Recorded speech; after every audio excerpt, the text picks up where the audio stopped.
বলেন, এটা আপনার চলে অবস্থা নেন, ধরেন।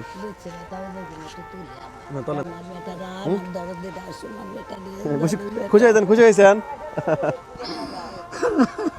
কাঁদে না, কাঁদে না, কাঁদে না, কাঁদে না, কাঁদে না, কাঁদে না বাবাজি। আরে কাঁদে না, আপনার ছেলে নাই?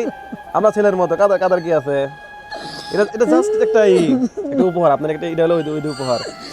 বাপ নাই মা নাই এত দরদি নাই আমার সোনাকে রাখতে লাই আল্লাহ আমার জানু আছে রে। হ্যাঁ, কাঁদে না, কাঁদে না, চলেন আপনাকে তুলে দেয়। এটা আপনার উপহার, মনে করেন আপনার আপনার নসিবে এটা ছিল, এটা জাস্ট একটা উপহার, আর কিছু না। কাঁদে না রে বাবা রে। চলেন চলেন চলেন, আমি তুলে দিচ্ছি, চলেন আসেন, চলেন চলেন দেখি, আসেন। কাঁদে না, কাঁদে না, না আপনার উপহার, আসেন। ঠিক আছে, খুশি এখন? চলে যাবেন? ঠিক আছে, যান যান যান আপনি। আচ্ছা আচ্ছা, ওকে ওকে, যান যান। আপনি আপনি খুশি হয়েছেন কিনা হেঁটে করেন? খুশি হয়েছেন? খুশি হয়েছেন? আমাকে সবটা দিলু বেটা। আমার বেটা করে কাল্লা পাঁচজন কাম করেন ভালো রাখে। এখন সুজা